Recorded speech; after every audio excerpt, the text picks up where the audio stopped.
When we think about who makes history, our minds usually jump to the big names, right? The generals on horseback, the presidents, the kings with statues in the town square. But what if I told you the real history, the moments that truly tips the scales for all of us, were decided by people you've probably never even heard of? Well, today we're cracking open the archive of the Fulcrum to find 5 of those hidden figures who, believe me, shaped the world we live in. All right, so here's our game plan. First, we'll get into what this whole archive of the fulcrum idea is all about. And then we're going to meet our 5 incredible people: a submariner, a doctor, a mother, a geologist, and a farmer. Each one, in their own way, held the fate of millions, and maybe even all of us, in their hands. So, the big idea behind this explainer is pretty simple, but it changes how you look at everything. It's that history isn't some grand story written only by the powerful. It's actually a massive web of individual choices, often made by pretty ordinary people in completely extraordinary situations. They are the fulcrums, the pivot points on which our entire world has turned. And this quote? Man, it just nails it. This is the whole point of our journey today. We're not looking up at those guys on the horses. No, we're looking down, into the mud, into the labs, into the cramped engine rooms, because that's where we'll find the people who really changed everything. Okay, for our first story, let's travel back to a day the world literally almost ended. And let's meet the one man who single-handedly stopped it from happening, Vasily Arkhipov. I want you to really try and picture this. You're crammed inside a Soviet B-59 submarine, deep under the ocean. It's boiling hot, the air is thick and stale, and you've had zero contact with Moscow for days. Then, whump, the whole sub shutters. American ships are up there, dropping depth charges. You have absolutely no way of knowing if World War III is already started on the surface. And here is the absolute kicker. This submarine wasn't just carrying any old weapon. It had a nuclear torpedo on board, one with the same punch as the bomb dropped on Hiroshima. But here's the rule. To launch it, 3 senior officers, the captain, the political officer, and this guy, Arkhipov, all had to agree, unanimously. Think about that. The fate of the entire planet rested on 3 men in a hot metal tube, all saying yes. So inside this pressure cooker, 2 totally different realities are colliding. The captain, Valentin Savitsky, is convinced they're under attack. He is screaming, "The war has started. We will die, but we will sink them all." He wants to launch. The political officer agrees with him. But the third man, Vasily Arkhipov, sees the exact same explosions and thinks, wait a minute, these aren't trying to kill us, they're trying to signal us.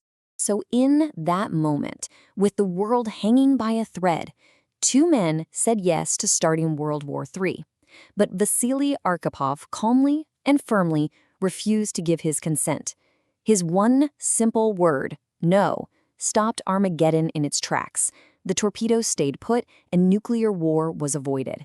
And yeah, you and I are here today because of it. Okay, let's shift gears. We're going from the brink of nuclear war to a different kind of killer, one that was silent, invisible, and stalking the maternity wards of 19th century Vienna. And the doctor who tried to stop it?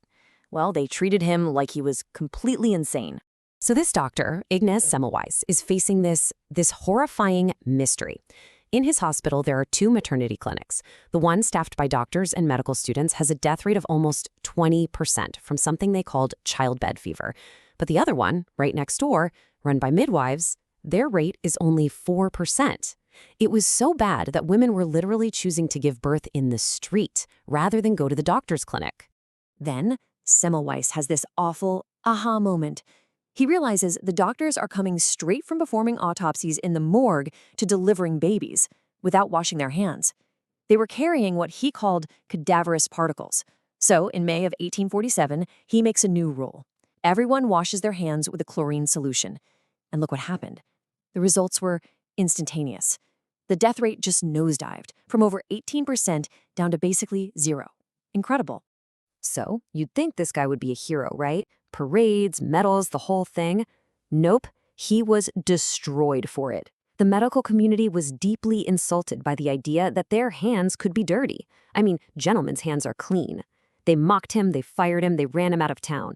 And the most tragic irony of all, Semmelweis eventually died in an asylum from a blood infection, the exact kind of thing he fought his whole life to prevent. You just can't make this stuff up. Some of these key figures, they make a conscious choice to act. But our next story is, well, it's different. It's about a destiny that was taken from someone without her ever even knowing. Let's talk about Henrietta Lacks. So it's 1951, and Henrietta Lacks, a young African-American mother, is getting treated for cervical cancer. A doctor, without her knowledge and without her permission, takes a sample of her tumor. And what they discovered in the lab was frankly world-changing. Unlike every other human cell they'd ever seen, Henrietta's didn't die. They just kept dividing and dividing, doubling every 24 hours. And they're still alive and dividing today. These cells, nicknamed HeLa, became the absolute bedrock of modern medicine. Developing the polio vaccine, that was HeLa cells. Understanding HIV, cancer, and genetics, HeLa cells. They even sent them to space to see what would happen in zero gravity. Seriously, if you can think of a major medical breakthrough in the last 70 years, there's a very good chance Henrietta's cells were involved somehow. And the value here, it's almost impossible to calculate. We're talking billions and billions of dollars, entire industries, countless careers, Nobel Prizes, all of it built on the back of Henrietta's biology. But here's the part of the story that's it's a gut punch. While her cells were generating billions of dollars and saving an untold number of lives, her own family, for decades, couldn't afford basic health insurance. Just let that sink in for a second. The woman who is essentially the immortal mother of modern medicine, her own children often couldn't afford to see a doctor. And for most of that time, the world never even knew her name. Okay, our next guy, he didn't set out to save the world. Not at all. He was a geologist named Claire Patterson, and he just had one really big question he wanted to answer. How old is the Earth? But following that one question led him into a decades-long war against one of the most powerful industries on the planet.